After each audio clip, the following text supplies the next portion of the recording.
사랑의 반대말은 무엇일까요? 미움일까요? 미움. 네, 미움이라고 생각하시는 분 뭐 틀린 건 아니니까요. 미움.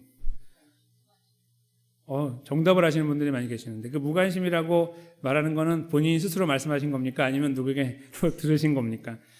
제가 누가 이야기했는지 알려드리겠습니다. 바로 이분인데요. 이분은 1944년에 이제 그 2차 세계대전 때 그 아우슈비츠 거기에 이제 수용되어 있다가 어머니와 여동생을 잃고 또 아버지를 잃은 그런 불행한 사람이었습니다.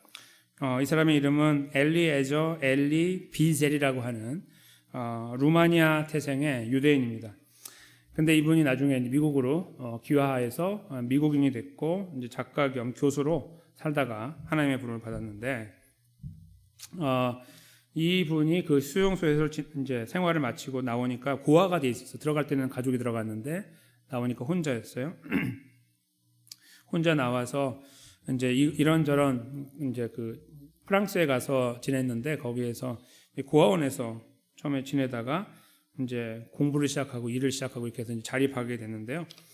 나중에 이제 글을 쓰는 실력이 이제 늘면서 자기 경험담을 가지고 제목이 밤이에요. 밤이라고 하는 책을 이제 회고록을 일단 쓰게 됐고 그 외 많은 이제 책을 남겼는데요.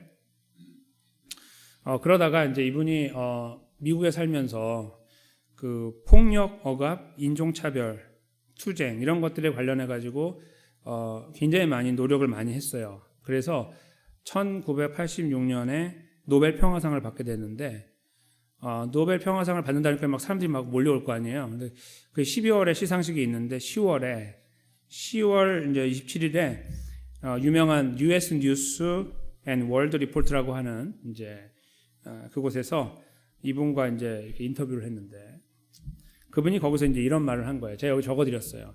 글씨가 작아서 잘 안 보이시니까 제가 이제 읽어드리면 사랑의 반대는 증오가 아니다. 그것은 무관심이다. 예술의 반대는 못생김이 아니다. 그것은 무관심이다. 믿음의 반대는 이단이 아니다. 그것은 무관심이다. 삶의 반대는 죽음이 아니다. 그것은 무관심이다. 일면 굉장히 와닿는 부분이 있지만 또 한편으로는 동의하지 못하시는 분도 계시겠죠. 부분도. 그러나 일단 전 여기서 모든 걸 다 하는 게 아니라 제일 앞부분에 나와 있는 사랑의 반대는 증오가 아니다. 그것은 무관심이라는 부분에 잠깐 집중해 보려고 합니다. 이 말을 이제 해석하는 사람들이 있어요. 이분은 이제 거기까지 해석 안 했지만 이 이야기를 듣고 이게 이제 시 같이 이제 표현됐는데 이 말을 가지고 이제 해석하는 분들은요, 이분을 이제 서포트하는 분들은 이제 뭐라고 생각하냐면 증오라는 거, 미워하는 것은 아직까지는 그 사람하고 관계가 있다는 뜻이다 그거예요. 그러니까 미움이 남아 있다는 거예요. 그 사람과의 관계가 있기 때문에. 그러니까 어떻게 되는지 보고 잘 되면 더 배가 아프고 안 돼야 되는데 이런 것들이 막 있다는 건 이미 내 마음이 그쪽에 내 마음을 주고 있다는 뜻이라는 거예요.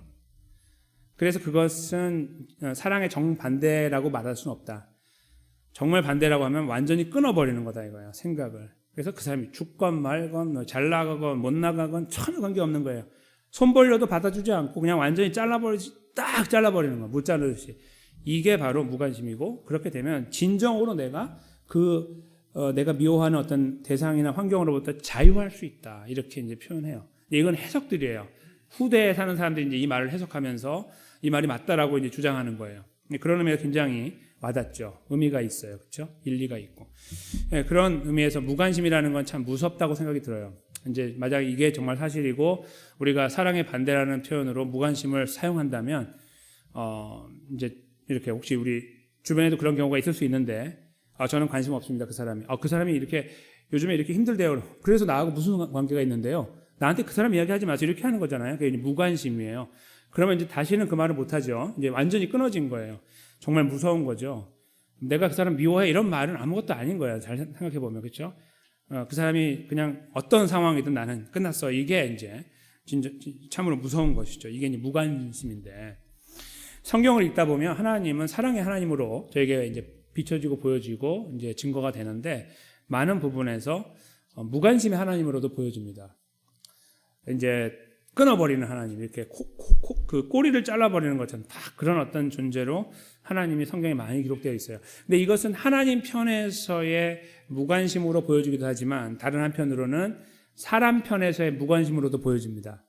근데 어떤 의미에서 그런지 저희가 잠깐 말씀을 살펴볼 건데요. 이 말씀은 저희가 이제 앞으로 호세아서를 이제 계속 주해해서 나가려고 합니다. 이제 신약은 누가복음, 이제 구약은 여러 번 바뀌었죠. 다 이제 작은 책들이기 때문에 빨리빨리 끝나서 이번에 이제 제가 호세아로 온 것입니다. 호세아를 같이 보면서 하나님의 양면성을 이제 저희가 찾아보려고 합니다. 호세아서는 하나님의 양면성이 아주 극명하게 드러나는 책이다. 이제 그렇게 저희가 평가하고 있습니다. 즉 하나님은 사랑의 하나님이지만 하나님은 무관심의 하나님이다. 이거죠. 그것이 이 책 속에 어떻게 조명되고 있는지 저희가 아주 자세하게 살펴보려고 합니다. 일단 오늘은 그 서론격인 1장을 보는데요. 이 1장을 저희가 이렇게 전체를 읽어 나가면서 그 안에 담겨 있는 내용을 먼저 확인해 보는 시간을 갖도록 하겠습니다. 때는 지금으로부터 2700년쯤 됐습니다. 그러니까 BC, 예수님 오시기 전 한 700년 정도 되는, 그보다 좀 더 먼데 한 750에서 60일, 이제 그 어간이라고 보는 것이 맞는데요. 그때쯤에 하나님께서 호세아 선지자를 이제 부르셨습니다. 호세아 선지자에 대한 배경이 거기 나와 있는데요. 부에리의 아들이다 이렇게 이제 1절에 표현하고 있는데, 시대적인 배경을 잠깐 보면 당시에 그 이스라엘은 지금 한국처럼 북쪽과 남쪽으로 나누어져 있었습니다. 아시지만 북쪽은 이스라엘, 남쪽은 유다라고 부르고, 근데 지금 남쪽에 있는 왕들 4명 이름이 나오죠. 잘 보시면은 오시야, 요담, 아하스, 히스기야 이렇게 쭉 이어나가고 있는 상태였고, 그때의 북쪽의 왕들은 이제 둘인데 요아스하고 이제 여로보암 이렇게 넘어갔다, 이제 그런 말이에요. 그러니까 아래가 좀 빨리 바뀐 거죠. 그런 상태였다. 이제 시대를 이렇게 딱 같이 비교하고 있는 거예요. 그런 시대였다라고 역사적인 배경을 말씀하고 있는 것이죠.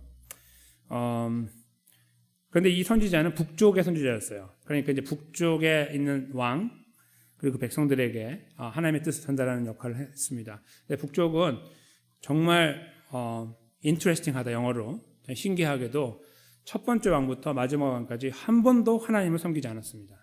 한 번도. 그게 이 북쪽 이스라엘이었습니다. 남쪽은 계속 간헐적으로 하나님 섬겼다가 배반했다, 왔다 갔다 이렇게 했고요. 북쪽은 한 번도 섬기지 않았어요. 근데 이 북쪽을, 그러니까 하나님 얼마나 마음 아파하셨겠습니까? 그렇죠?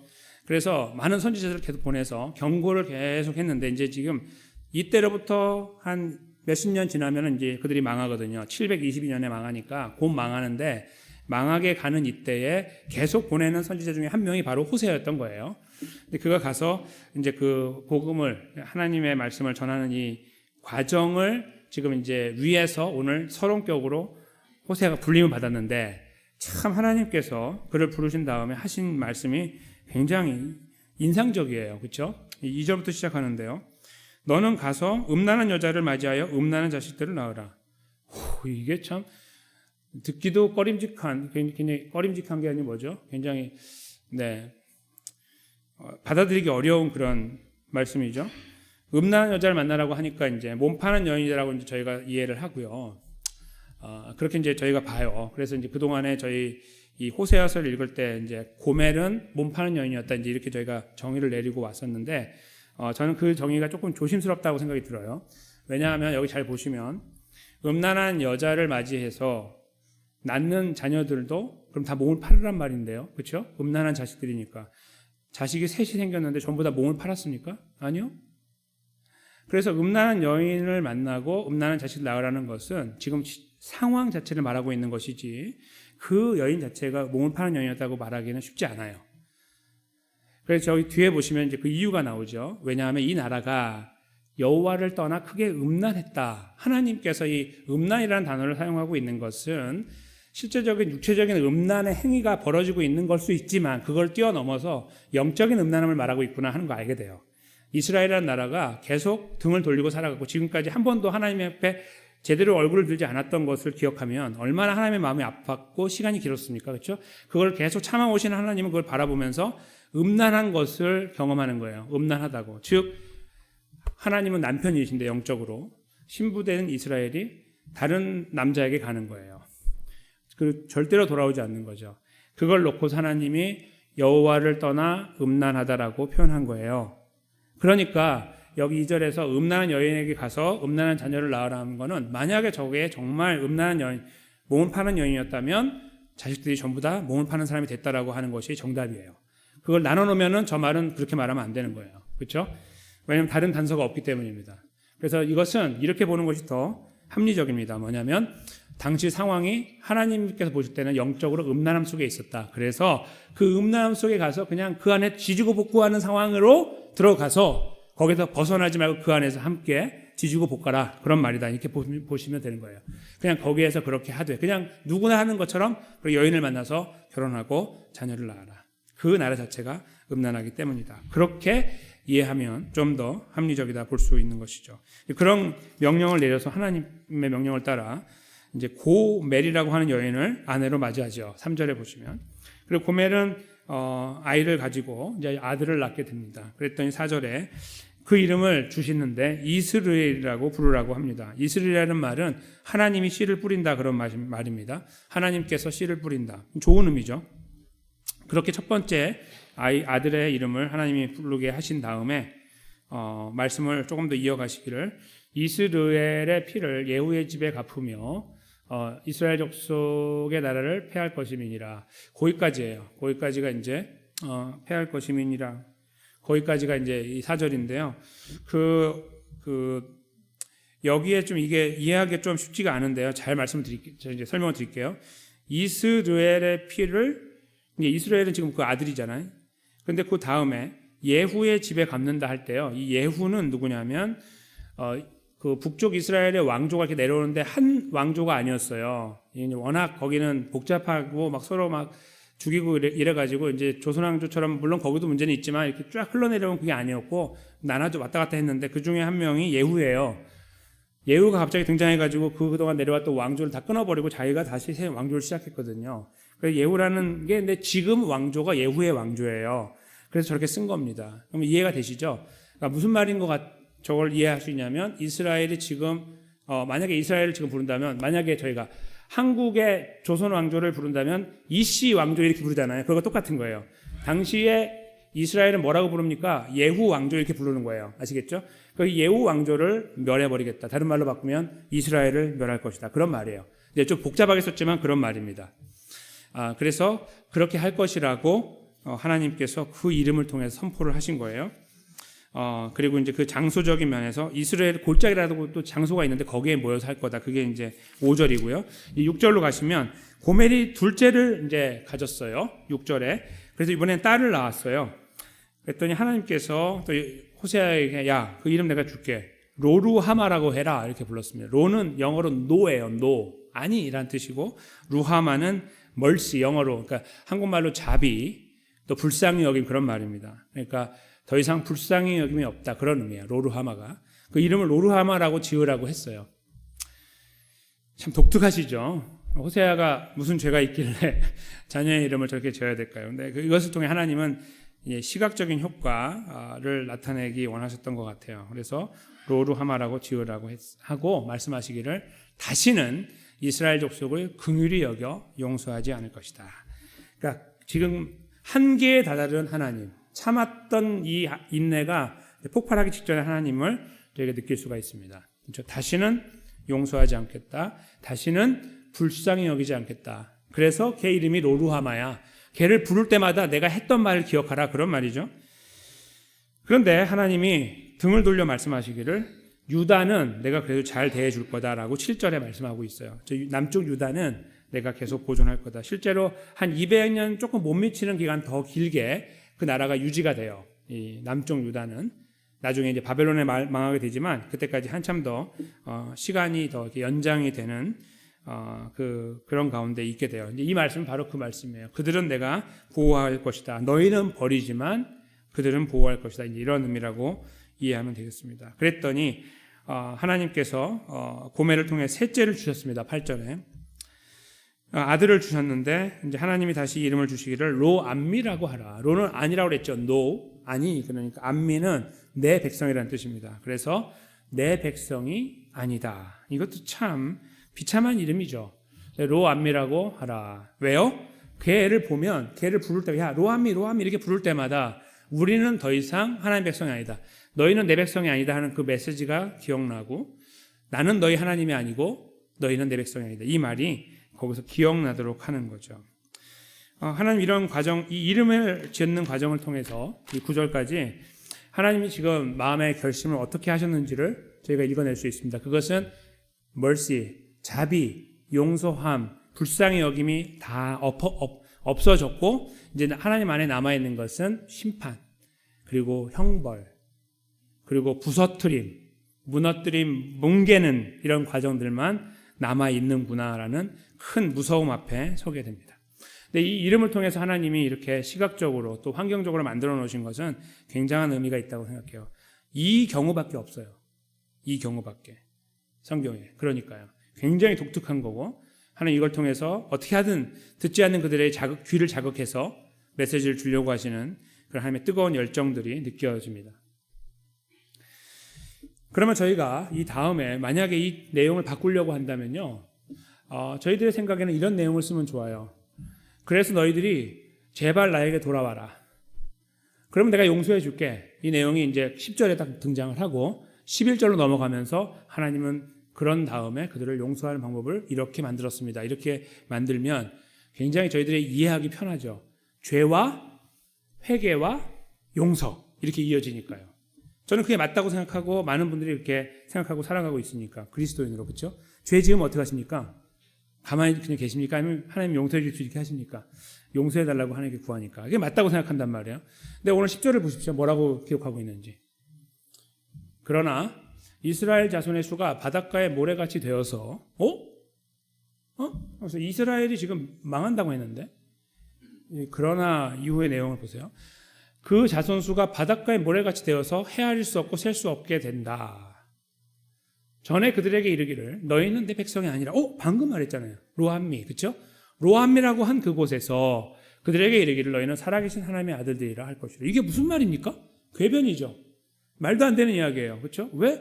하나님이 가면 저희들의 이해를 어떻게 하나님 무시하고 계시는지 모르겠지만 분명히 하나님의 결심이 나왔습니다. 그들은 다 멸망받을 것이다. 내가 반드시 하겠다라고 하신 하나님의 심판의 메시지를 들었는데 10절에서 저희가 예상하지 않은 메시지를 듣는 거예요. 그런데 그들이 내 백성이 될 것이다. 이게 무슨 말이냐는 거예요. 그리고 그들은 헤아릴 수 없이 큰 민족이 될 것이다. 11절은 어떻고요? 이에 유다 자손과 이스라엘 자손이 함께 모여 한 우두머리를 세우고 그 땅에서부터 올라오리니 이스라엘의 날이 클 것이미로다. 이렇게 말씀합니다. 이게 그러면 그 앞부분부터 보시면 이 유다 자손과 이스라엘 자손이 함께 모여 이게 무슨 말이냐면 하나가 된다는 말이에요. 지금 나눠져 있잖아요. 우리 남과 북이 나눠진 것처럼 나눠져 있었거든요. 근데 역사 속에서 그들은 한 번도 하나가 되지 못했어요. 될 수 있는 여건이 안 됐어요. 왜냐하면 북쪽이 먼저 망해버렸거든요. 그래서 그들은 다 이렇게 그 북쪽에 흡수가 됐어요. 거기서 이제 그 북쪽 사람들과 결혼하는 이런 과정을 통해서 완전히 민족이 없어져 버렸어요. 남쪽만 남아있는 거예요. 그러니까 나중에 남쪽도 포로가 됐지만 하나님께서 그 바벨론 왕 느부갓네살의 머리를 움직여서 그들은 그렇게 결혼하지 않도록 했어요. 니네 민족끼리 살아 라고 그들의 민족성을 보존할 수 있도록 정책을 만들었거든요. 그래서 그들은 그 민족을 유지할 수 있었어요. 기가 막힌 일이죠. 그들이 돌아왔을 때 거기에는 아무도 없었어요. 그 유다인들 좀 남아있는 사람들 빼고는. 그래서 하나가 될 수 있는 찬스가 역사 속에 없었습니다. 그게 사실이에요. 역사적인. 근데 11절에 보면 이에 유다 자손과 이스라엘 자손이 함께 모여 이게 하나가 됐어, 하나가 되어 그런 말이거든요. 유나이트 됐다는 말이에요. 근데 하나가 됐다는 말을 하시는 것이 이해가 되지 않아요. 역사를 아는 사람의 입장에서 볼 때. 그런데 그렇게 모인 다음에 한 나라가 된 다음에 한 우두머리를 세울 것이다. 이렇게 말해요. 한 우두머리. 보통은 당시에 쓰는 용어로 우두머리는 안 써요. 이거는 한국말 우두머리는 인도자란 말이 더 좋은 말이에요. 인도자란 말이거든요. 저게 원래 인도자, 영어로 리더예요. 그러니까 인도자를 세울 것이다 그런 말인데 보통은 당시에 쓰는 말은 왕이었거든요. 지금까지 왕조이니까 왕이라는 말이 훨씬 편해요. 그러니까 너희가 함께 모여 한 나라를 이루고 새로운 왕을 뽑을 거야. 그런 말이라고 생각하면 되는데 하나님은 일부러 왕이라는 단어를 안 쓰고 계시는 거예요. 의도적으로. 여기에다가 인도자라는 말을 쓰고 계시는 것을 주의해서 봐야 됩니다. 이게 어떤 의도에서 그렇게 쓰고 있을까요? 지금까지 왕의 역사를 보면요. 다 특별히 이스라엘은 한 번도 하나님을 경배하는 왕이 없었어요. 한 번도. 그러니까 왕이라는 이름은 이스라엘 사람들의 머릿속에는 하나님과 등진 인물로 각인이 돼 있어요. 머릿속에. 하나님 그 단어를 아예 버려버린 거예요. 그들의 머릿속에서 새로운 아이디어를 주기 위해서. 왕을 제껴버리고 새로운 단어, 리더, 인도자라는 단어를 쓰게 된 거예요. 쓰신 거예요. 그들로 하여금 새로운 이해를 하도록. 인도자가 뭐지? 이렇게 되게. 인도자가 뭐지라고 물어보게 만드는 이 과정을 통해서 유다와 이스라엘 자손이 하나가 되고 새로운 인도자가 생길 거야 라고 하심으로 하여 그들에게 뭔가 희망은 생기는데 새로운 환경의 나라일 것 같다라는 마음을 생각을 갖도록 이렇게 하나님께서 11절을 말씀하고 있는 거예요. 그리고 저희가 알다시피 이것은 역사 속에서 다시 한 번도 이루어지지 않은 사실이라고 할 때에 하나님이 말씀하시는 의도를 저희가 다시 한번 생각해 보게 됩니다. 이것은 당연히 육체적인 보여지는 현상 속에서의 나라와 하나가 되는 통일이 되는 그런 왕국을 말하는 것이 아니구나 하는 것입니다. 그것은 영적으로 다 나누어져 있는 나라들이 하나가 된다는 말이구나. 유다처럼 정체성을 지키려고 노력하고 하나님 백성처럼 살려고 노력하는 그들이나 완전히 하나님은 눈밖에 나고 하나님하고 전혀 관계없는 삶을 살아가고 있는 그들이나 하나님이 모아가지고 하나의 나라를 만들고 거기에 인도자를 세울 것이라는 그런 말씀이라는 거죠. 그 인도자는 당연히 우리의 구원자 예수 그리스도이겠죠. 물론 그들은 지금 이해하지 못하겠지만 그래서 이것을 종말론적이라고 저희가 설명을 해요. 좀 어려운 말로 종말론적이다 설명하는데 여기에서 하나님은 먼 훗날 이루어질 그 왕국, 예수 그리스도를 주인 삼아 함께 모이게 되는 그 왕국을 하나님께서 이 혼란한 시기 속에서 말씀하고 계시는구나 하는 것을 알게 돼요. 그리고 그 땅에서부터 올라온다는 말은요, 나라가 다 무너졌어요. 아까 하나님이 다 뭉개버린다고 하셨잖아요. 그러니까 무너졌는데 내가 다시 그들을 일으키겠다 그런 말씀이에요. 11절에 중간에 있는 거. 그래서 이스라엘의 날이 클 것이다. 여기서 이스라엘은 아까 말씀드린 대로 하나님이 씨를 뿌린다 이런 말이죠. 처음에 굉장히 저희가 그 첫 번째 아들 이름을 듣고서 굉장히 소망이 좀 있었는데 둘째와 셋째로 가면서 완전히 무너졌잖아요. 다시 하나님이 그 이름을 끄집어내는 거예요. 마지막에. 이게 뭐냐면 하나님께서 하신다는 것을 말씀하고 있는 거죠. 즉 이 첫 번째 2절부터 9절까지인데요. 거기에서 하나님이 결심한 심판과 형벌은 너무나 정확하게 결정돼서 다시는 바뀌지 않을 계획인데 그러면 이스라엘 백성들에게는 정말 소망이 없는 것인가? 그게 맞는데 근데 이것을 이어주는 중간에 단계가 필요 없다라고 하나님은 기록하고 있는 거예요. 그러면 뭐가 필요합니까? 그냥 하나님이 훅 들어오실 거야 이거예요. 그러니까 사람들이 뭔가 액션을 취해서 우리가 그래도 하나님께 돌아가야 되는 거 아니야? 이런 어떤 뭔가 자귀라고 그러죠. 뭔가 이런저런 계획해가지고 막 하는 그런 것들을 말해요. 막 이런 것들 자귀 그런 것들을 해가지고 그리로 가는 게 아니라 여기에서 이 모양으로 이제 끝났구나. 하나님이 우리에게 무관심하시구나 이제 라고 하는 순간에 하나님의 구원의 메시지가 도달하여 여기에 딱 붙어 나가는 거예요. 그런데 이렇게 시작하는 거죠. 하나님이 씨를 뿌려서 하나님의 백성들을 살리시고 그리고 잘 믿는 자나 그렇지 않는 자를 하나로 만들어 하나님의 나라를 만드실 것인데 그리고 그들을 다시 로암미에서 암미라고 부를 것인데 내 백성이라고 부를 것인데 그 일이 이루어질 것이라고 하나님께서 선포하고 계시는 거예요. 뭔가 이상하지 않으세요? 이거를 저희는 역설이라고 부르는 거예요. 역설. 앞뒤가 안 맞는 거예요. 이게 이해하기가 어려운 거예요. 여기서 이렇게 말하고 저기서는 이렇게 말하는 이게 어떻게 맞아? 같이 존재할 수 없는 이야기야 라고 하는 그런 상황을 만나요. 근데 제가 서막이라고 드린 것은 저희가 호세아서를 읽어 나가다 보면 이 역설이 처음부터 끝까지 흘러요. 근데 저희가 이 처음부터 끝까지 흘러가는 것을 옛날에 저희 욥기를 기억하시면 돼요. 욥기를 읽는 분들이 성경을 너무 가볍게 읽고 읽는 분들은 1장 읽고 마지막 장 읽는 날 있죠. 중간은 쑥 넘어가요. 자꾸 대화하는 거. 그러면 성경을 이해 못해요. 그러면 성경을 굉장히 수박의 겉도 할지도 못하고 가는 거예요. 이 무슨 하나님의 마음도 헤아리지 못하고 완전히 그냥 이렇게 그냥 가는 거예요. 그렇게 하면 안 된다고 말씀드린 거와 같이 호세아서 이렇게 분명한 메시지가 역설이라는 것이 존재하고 있는데 그것이 어떻게 이스라엘 속에 반영되고 있는지를 봐야 돼요. 디테일하게. 그래야 하나님을 알게 되는 거예요. 더 많이. 근데 오늘은 그 서막이라는 거야. 첫 단추. 그것은 하나님은 참 요상한 분이다 이거죠. 이해할 수 없는 거예요. 분명히 벌하겠다고 약속하고 저렇게까지 못을 박은 하나님이 왜 여기에다가 쉬지 않고 바로 메시지를 붙이기를 내가 그들을 구원할 거다라고 하고 계시냐 이거예요. 이들이 두려워서 떨까 봐요? 아니 분명히 그 무관심하겠다고 말씀하셨는데 그 시간도 얼마 지나지 않아서 바로 이렇게 말씀하시는 하나님, 그렇게 조급하신 분인가요? 우리가 이렇게 여러 가지 생각을 해보게 돼요. 그런데 있잖아요, 이게 성경에서 말하고 있는 복음의 핵심입니다. 예수 그리스도를 믿는 저희가, 예수님을 통해 구원받은 저희들이 살아가는 방식이에요. 이것은 우리가 예수님을 처음 만나는 순간도 그랬고요, 지금도 그래요. 처음에 하나님을 만나는 순간, 예수님 만나는 순간에 하나님의 은혜를 만났으니 우리가 그다음부터 우리 인간의 노력으로 그걸 이어가는 것처럼 보이지만 그렇지 않아요. 우리는 그걸 잘 알고 있어요. 지금까지 걸어온 삶을 이렇게 잠시 눈만 감고 돌아보면 하나님의 은혜였구나라고 알게 되는 거죠. 그것이 바로 복음의 핵심이에요.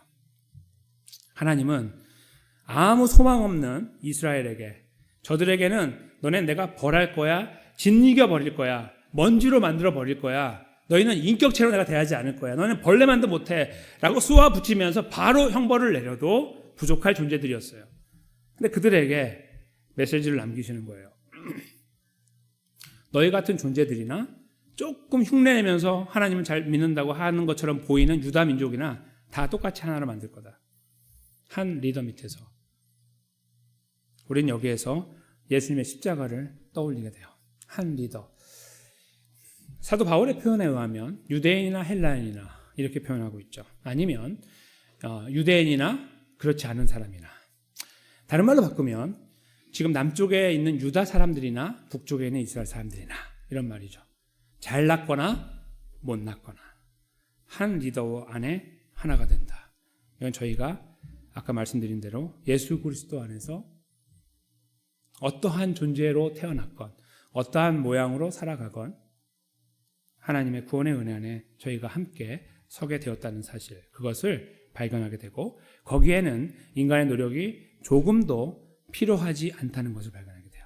내가 씨를 뿌렸다. 하나님이 씨를 뿌렸다. 그가 이루신다, 시작하신다, 완성하신다를 하나님께서 남겨놓으셨기 때문입니다. 가끔씩 저희가 하나님의 구원을 이야기하고 생각할 때에 우리가 하나님과의 관계 안에서 해야 될 일들에 대한 고민들을 하는 경우가 있습니다. 그것은 매우 건전하고 건강하고 성숙한 그리스도를 가기 위한 길입니다. 그렇죠? 내가 어떻게 살아야 될 것인가를 찾아나가는 것. 근데 성경을 저희가 들여다보면 하나님은 분명히 내 백성답게 잘 살아야 된다라고 말씀하고 계시고, 저희는 그런 말씀들을 이래저래 들여다볼 때마다 우리가 잘 못하고 있는 것들을 발견하게 되고 잘하고 있는 걸 발견하게, 어떤 그런 지침서가 되어서 우리가 어떤 위치에 있는지를 발견하는 이정표가 되기도 합니다. 그러나 하나님 말씀을 잘 들여다보면 그럼에도 불구하고, 그런 잘 살아가야 되는 길을 주어줌에도 불구하고 역사를 들여다보면 그들은 항상 거기에서 미끄러졌던지 아니면 굉장히 마음을 굳게 먹고 하나님을 버려버리거나 이러한 다양한 종류로 하나님과의 관계를 멀리하고 있는 사람들의 흐름들을 봅니다. 그런데 그 안에 잘 보면 어떤 사람들은 아주 강렬하게 하나님을 잘라버리는 그런 경우가 있는데 그 모습이 우리 것이라는 것을 발견할 때가 있고, 또 하나는 노력을 하는데 쑥 미끄러진 것처럼 우리가 하나님께 범죄하는 순간이 있다는 것도 발견하게 돼요.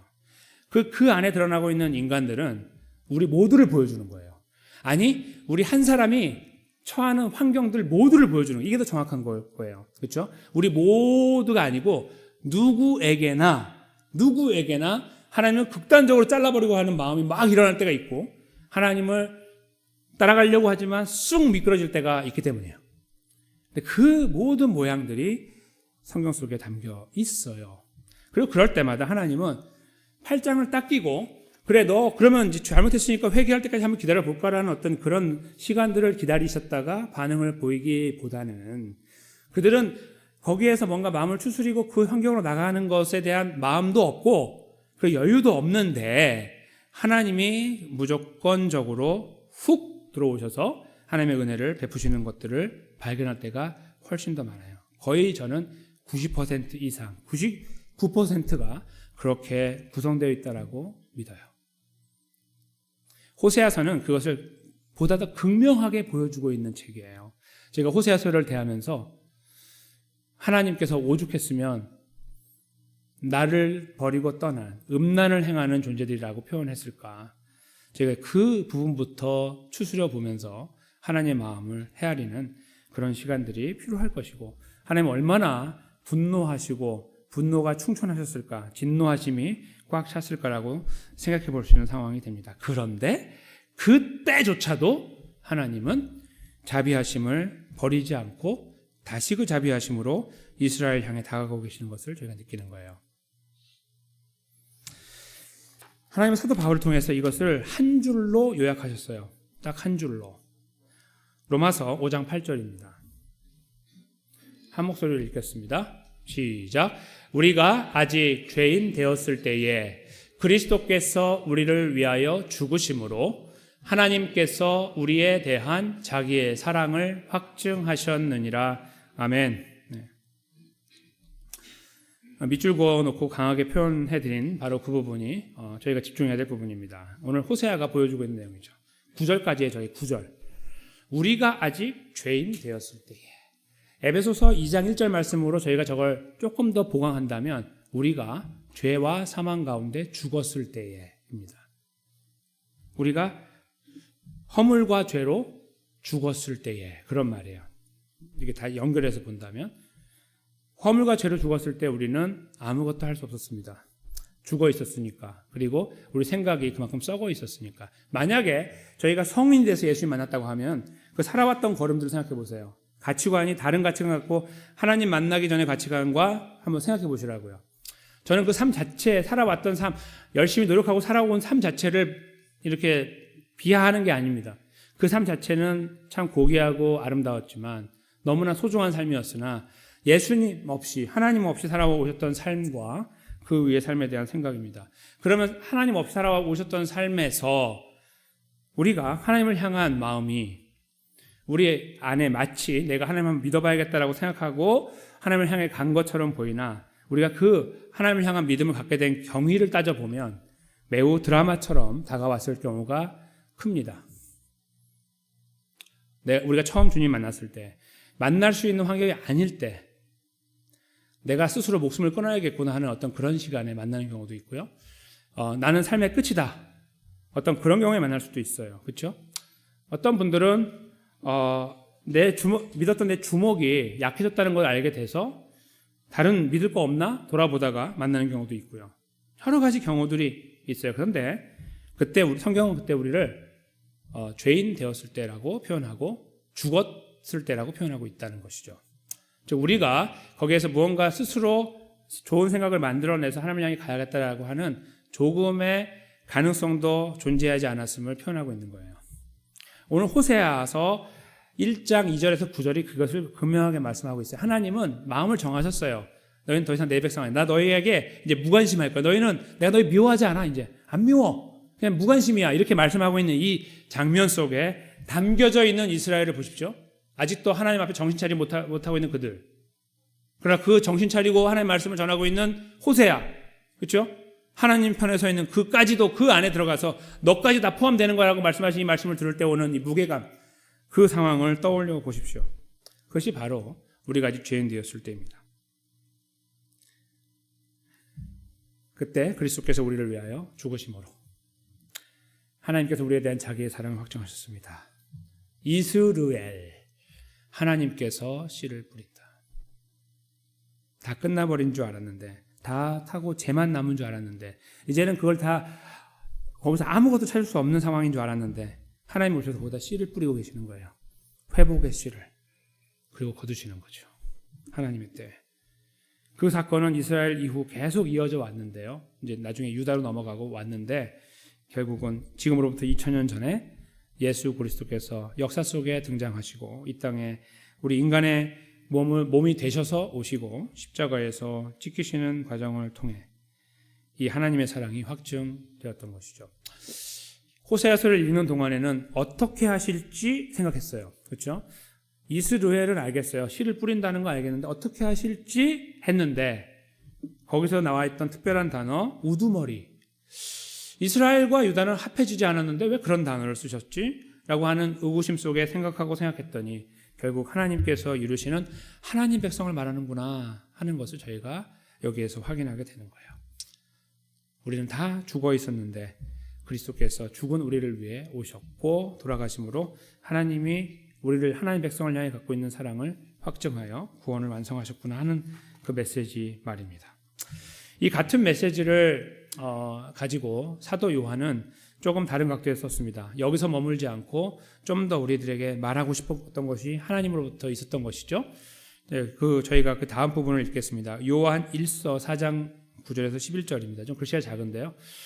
작으니까 그냥 같이 읽겠습니다. 제가 좀 크게 읽겠습니다.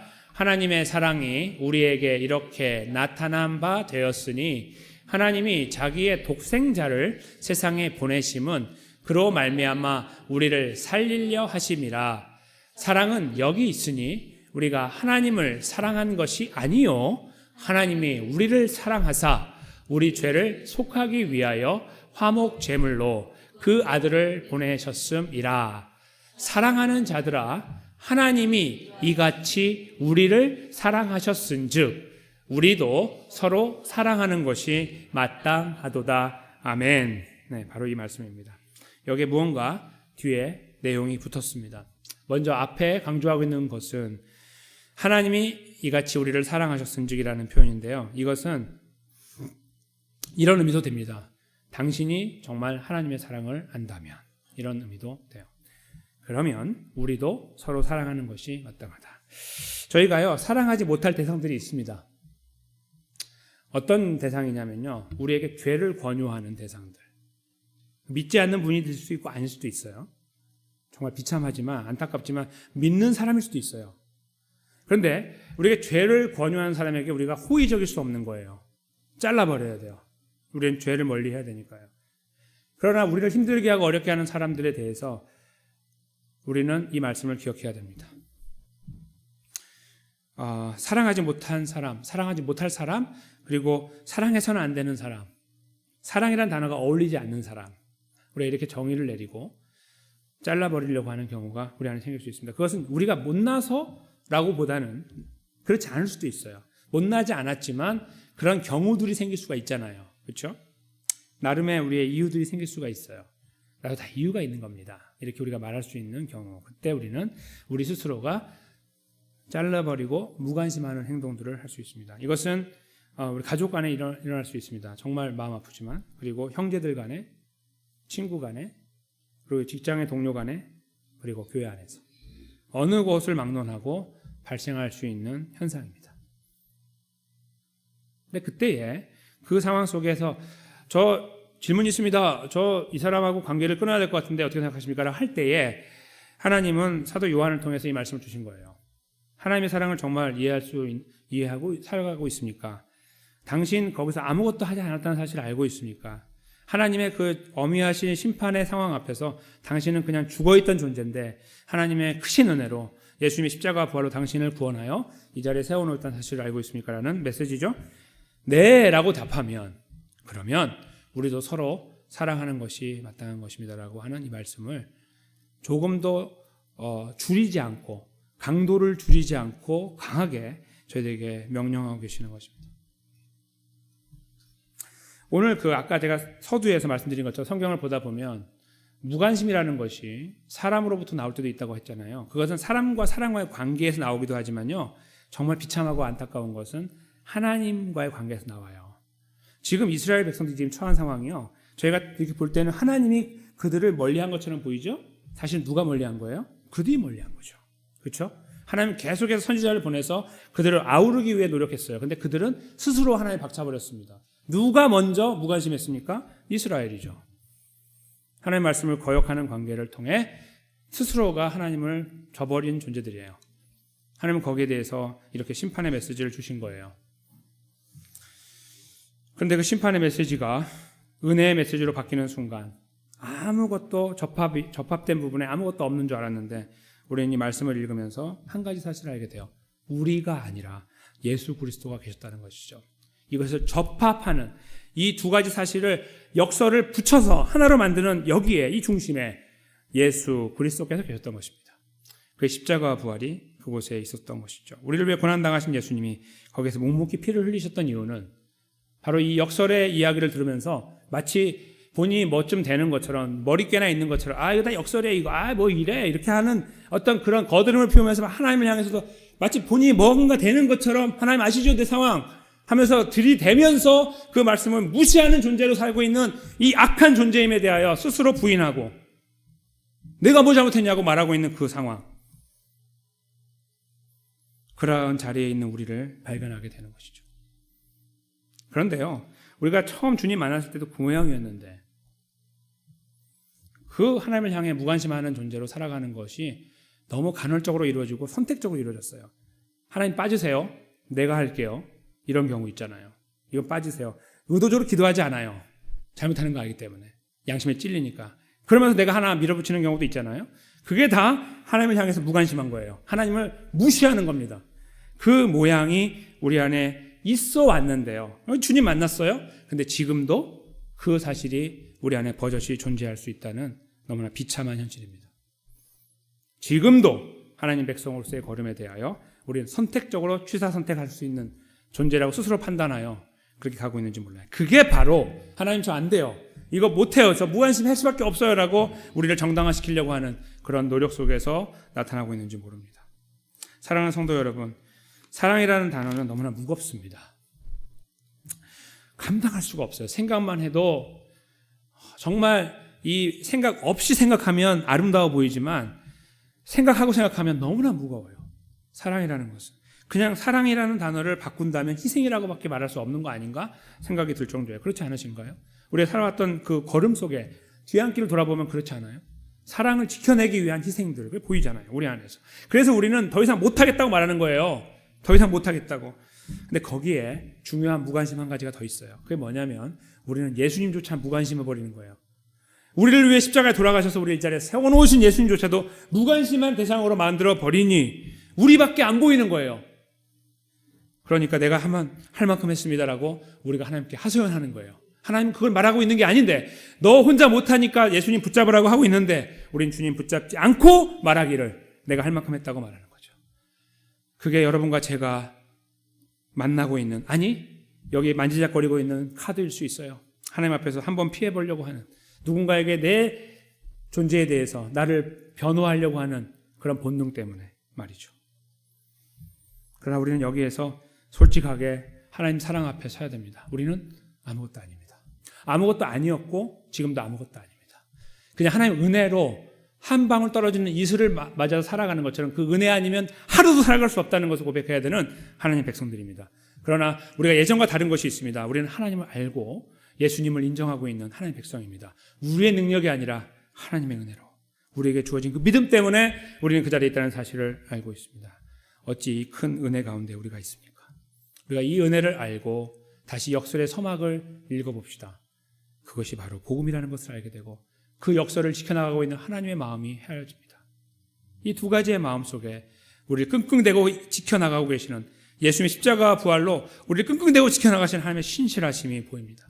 우리가 아니라 하나님, 나를 붙잡으시는 하나님께서 오늘의 우리의 걸음 속에서 하나님 백성의 걸음을 걸어가려고 하는 그 걸음에 함께 하시며 우리를 인도해 나가실 거라고 저는 분명히 믿습니다. 어떻게 하면요? 우리가 그분을 겸손하게 의지하며 하나님 해보겠습니다라는 말은 하면 안 되는 말이에요. 하나님 도와주세요가 맞는 거예요. 예수님 저를 도와주세요. 이게 맞는 겁니다. 그냥 그렇게 기도하면 돼요. 모든 것을 맡길 수 있어요. 이런 어떤 관계에서 이런 사랑의 문제뿐만 아니라 우리가 짊어지는 모든 문제를 맡길 수 있는 분, 우리를 대신해서 그 진노의 자리에 서 계셨던 예수님이에요. 우리는 그 예수님의 이름을 힘입어 이 모든 것들을 맡기고 우리를 둘러싸고 짓누르고 있는 여러 가지 일들을 말로 표현할 수 있는 모든 일들을 우리 주님의 이름 앞에 올려드리고 이름으로 올려드리고 하나님 백성의 걸음 저와 함께 다시 한번 추스리며 그 은혜를 맛보는 자리에 세워지시지 않으시겠습니까? 성도 여러분, 그 자리에 함께 세워지는 은혜를 누리시게 되시기를 예수님의 이름으로 간절히 축원합니다.